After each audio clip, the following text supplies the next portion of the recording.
Baik, Assalamualaikum warahmatullahi wabarakatuh. Perkenalkan, nama saya Aisyah Lambita Ramadhani dengan nomor NIM 2020031022 dari kelompok 6.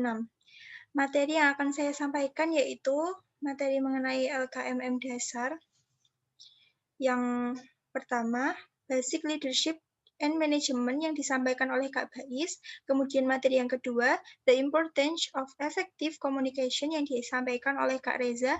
Kemudian saya akan menyampaikan materi keempat, How Important is the Urgency and Management of the Organization, disampaikan oleh Kak Sheina. Materi yang pertama yaitu Basic Leadership and Management.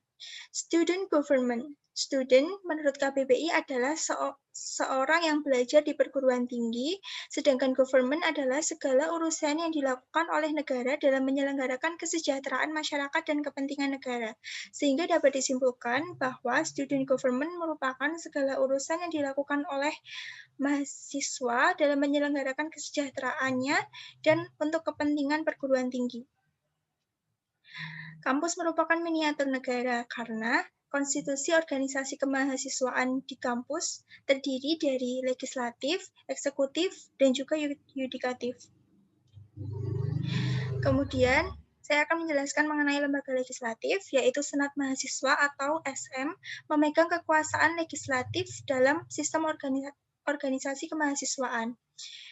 Anggota SM merupakan representasi dari fakultas atau sekolah dengan jumlah senator sama rata setiap fakultas. Pengambilan keputusan tertinggi pada SM berada di tangan rapat paripurna yang diikuti seluruh anggota SM.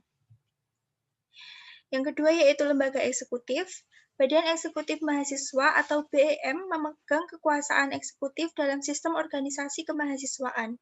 Ketua dan Wakil Ketua BEM dipilih langsung oleh mahasiswa melalui pemilihan umum raya. Pengambilan keputusan tertinggi pada BEM berada di tangan Ketua BEM. Lembaga Yudikatif.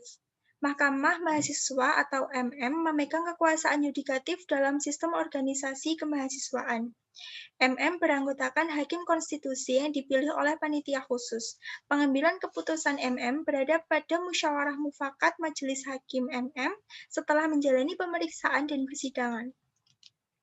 Peran mahasiswa yaitu sebagai generasi berpendidikan memiliki peran sebagai iron stock, agent of change, dan social control guna membangun negeri dalam segala aspek. Materi kedua yaitu The Importance of Effective Communication. Teori leadership ada 5 tahap, yaitu yang pertama, innovator, early adopters, early majority, late majority, and laggards.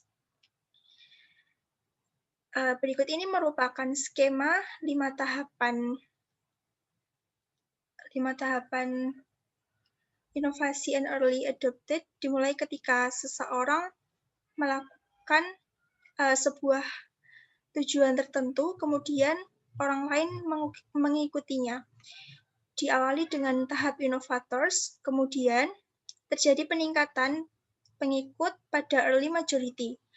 Namun, tidak banyak juga suatu organisasi tidak dapat melewati tahap ini, sehingga ide atau gagasan yang dilaksanakan oleh anggotanya dapat bubar dan berhenti di tengah jalan, sehingga berada pada tahap laggards, yaitu penurunan pengikut.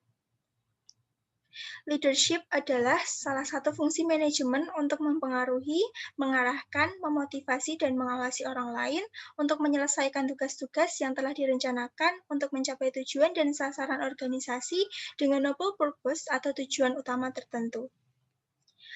5 level of leadership. Yang pertama yaitu position, yaitu masa ketika seseorang sedang memulai sebuah tujuan baru.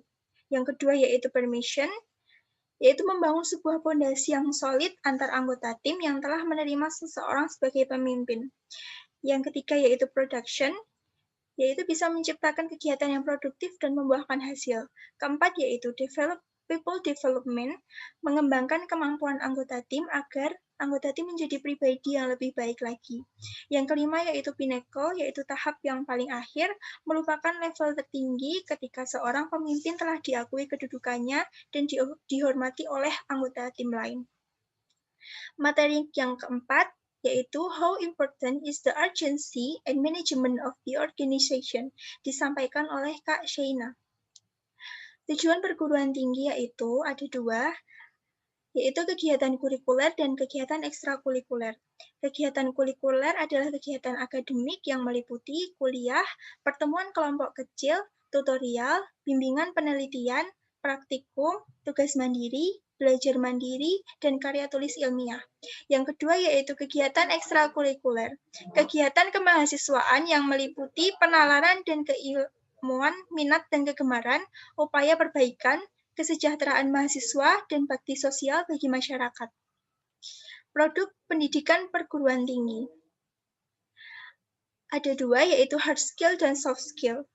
Hard skill yaitu penguasaan ilmu pengetahuan, teknologi, dan keterampilan teknis yang berhubungan dengan bidang ilmunya. Soft skill yaitu keterampilan seseorang dalam berhubungan dengan orang lain.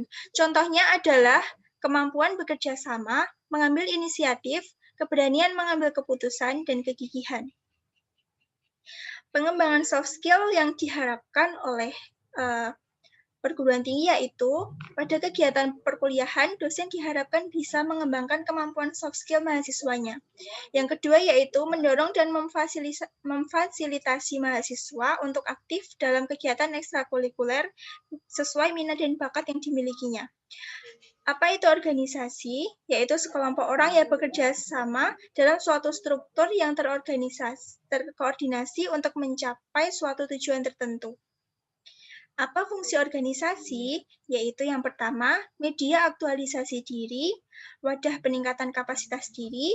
Yang ketiga yaitu media mengasah keterampilan komunikasi. Yang keempat yaitu media mengasah keterampilan dan manajemen waktu.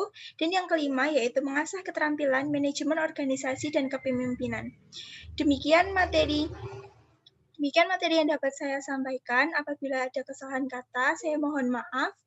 Wassalamualaikum warahmatullahi wabarakatuh. Terima kasih.